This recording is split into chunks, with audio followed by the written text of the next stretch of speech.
Hello po mga ka-diaries, narito pong muli ang inyong lakwatsero Alvin Flores para sa isang namang episode ng Bicycle Diaries. Wala tayong ginagawa eh. Saka namiss kong mag-flyering. So iba talaga pagka naging passion mo na yung gawain na yun. So ito ulit, ano ba yung sinasabi kong part 2 ng flyering natin ngayon. So ito na nga, gagawin na nga natin. So ibabalik natin yung Stop the Treaty, No to WHO. Ayan o. So ganun pa rin, may libreng stickers silang matatanggap. Ayan. So talagang talagang gustong gusto ko ng mag-flyering, nakakamiss talaga eh. Nakakabagat pagka talagang walang ginagawa, nakapanlalata. So saan ba tayo pupunta? So malapit lang dito yan. So balik ulit tayo sa lupang tinubuan. Nag-research ako at kahit pa paano maraming tao doon. So saan pa nga ba yun? So puntahan na natin yung isa na namang barangay. Dito lang sa May Kawayan. Siyempre ano pa nga ba kundi yung Barangay Lawa. So tara, larga na tayo. Alright mga ka-diaries, welcome to Barangay Lawa. So dito sa lungsod ng May Kawayan. So ayan, larga na tayo, pasukin na natin ito. Welcome to Barangay Lawa Elementary School. So shout out na lang sa lahat ng teachers ng Lawa Elementary School. Ayan yung papasok na yan, patungo yan sa school nila sa Lawa Elementary School. Magandang hapon po kuya. Abutan ko lang po kayo na libre lang tong flyers sa stickers about the Stop the Treaty No to WHO. Ano po yan, impormasyon yan na dapat yung ating gobyerno hindi dapat pumirma sa pandemic treaty kasi marami ng bansa na tumututol diyan sa pandemic treaty kasi once na isang bansa pumirma diyan sa pandemic treaty na yan, nagpapa-under tayo sa kapangyarihan nila gaya ng sa WHO. Wala na tayong sariling kumbaga na soberenya. Kaya iyon din yung isa sa pinoprotesta ng Congress natin na dapat hindi pumirma, yung lalo-lalo yung ating Pangulo po. Magkano po kay Basta lang po. Sige, thank you po. Magandang hapon po. Abutan ko po kayo ng libre ng flyers o stickers po na about sa Stop the Treaty No to WHO. Impormasyon po yan na nananawagan tayo sa gobyerno na hindi dapat pumirma sila sa pandemic treaty kasi marami na ring bansang tumutol dito sa pandemic treaty na yun ng WHO. Kasi once yung isang bansa pumirma dyan, kontrolado na ng mga tagalabas ng international. Wala na tayong soberenya na pamunuan yung ating bansa. Baga mababaliwala yung power ng national government natin pagka nangyari po yun. Kaya iyan din sa isa sa panawagan din ng kongreso natin kasi may mga tayo, kongresista na talagang tutol dyan. Kaya pinaparating nila yan hanggang sa sa kaitaas-taasan dun sa Pangulo natin. Pagkano pakibasa na lang po. Sige, thank you po. Hapon po, abutan ko po kayo ng flyers sa stickers about the Stop the Treaty No to WHO.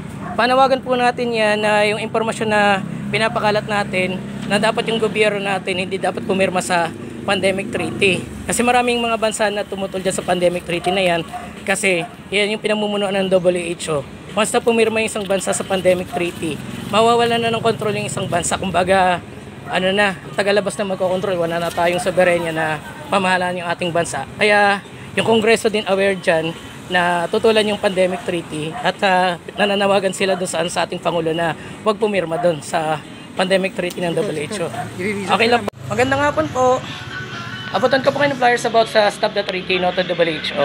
Impormasyon po yan na dapat yung gobyerno natin hindi dapat pumirma sa pandemic treaty.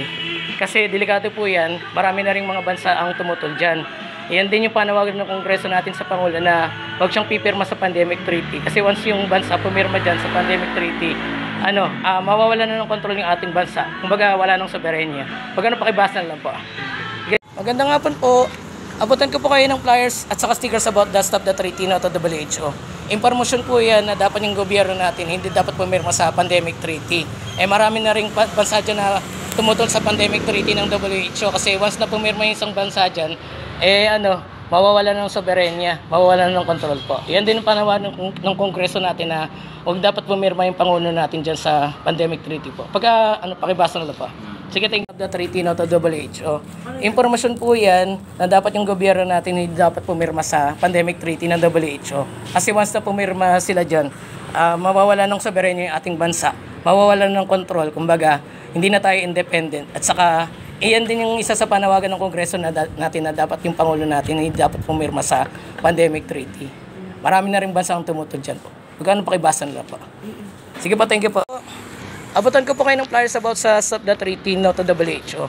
Impormasyon po yan na dapat yung gobyerno natin hindi dapat pumirma sa pandemic treaty ng WHO. Yan din yung panawagan ng ating Kongreso na huwag pipirma yung ating Pangulo dyan kasi delikado po yan. Marami na rin bansa ang tumutol dyan kasi once na pumirma isang bansa dyan, mawawalan ng soberenyo yung ating bansa. Kumbaga, hindi na kontrolado ng national government po. Pakibasa na lang po. Magandang hapon po. Abutan ko po kayo ng flyers at saka stickers about the Stop the Treaty, No to WHO. Impormasyon po yan na dapat yung gobyerno natin hindi dapat pumirma sa pandemic treaty kasi delikado po, marami na ring bansa tumutol dyan kasi once na pumirma isang bansa dyan, mawawalan ng kontrol yung bansa natin at hindi na maging independent. Yan din yung panawagan ng ating Kongreso na wag pumirma yung Pangulo dyan sa pandemic treaty. Pakibasa na po. Sige, abutan ko po kayo ng flyers about sa Stop the Treaty, No to WHO. Libreng flyers lang saka stickers lang po ito. Kasi informasyon po yan na hindi dapat pumirma yung isang bansa sa pandemic treaty. Kasi delikado po yan. Once na pumirma yung isang bansa sa pandemic treaty, mawawala na ng kontrol yung isang bansa gaya sa atin sa Pilipinas. Kaya ito yung panawagan ng Kongreso natin na huwag pipirma yung Pangulo natin. Pagkano pakibasa na lang po. Libre lang po yan. Sige, libre lang po yan. Sige. Magandang hapon po. Abutan ko po kayo ng flyers sa stickers about the Stop the Treaty, No to WHO. Impormasyon po yan na dapat yung gobyerno natin wag pipirma sa pandemic treaty kasi delikado po yan. Marami na ring bansa ang tumutol dyan.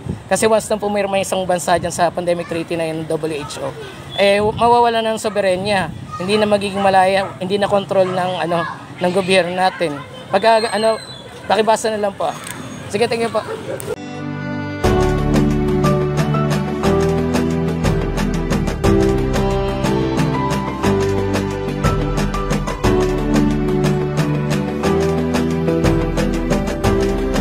Wakas mga ka-diaries, napaubos na natin yung pagdidistribute ng flyers. Ayan. So, katatapos lang natin. So right now mga ka-diaries, narito tayo pa rin sa Barangay Lawa. So yung tatanaw ninyo, ano yan, patungong Barangay Kaingin na yan. So itong isa namang daanan na yan, ano na yan, Sili Street. Patungo na yan ng Barangay Lawang Bato. Sa ano na yan, sakop na yan ng Valenzuela, yung Barangay Lawang Bato, yung patungong Lawang Bato. Ayan, so at least hindi kainitan nung nagdidistribute tayo ng flyers. So paano ba yan mga ka-diaries? So tuloy-tuloy na tayo. So nasimulan na natin ang pagdidistribute na naman ng flyers at for sure tuloy-tuloy na yan. So mga ka-diaries, huwag niyong kalimutan na i-like, i-share ang ating videos. At huwag niyo na rin kalimutan na i-subscribe ang ating channel Bicycle Diaries para lagi kayong updated sa anumang i-upload nating videos. So maraming salamat sa pagsubaybay at panonood ng video na ito. Hanggang sa muling pag-flyering, kita-kits at God bless.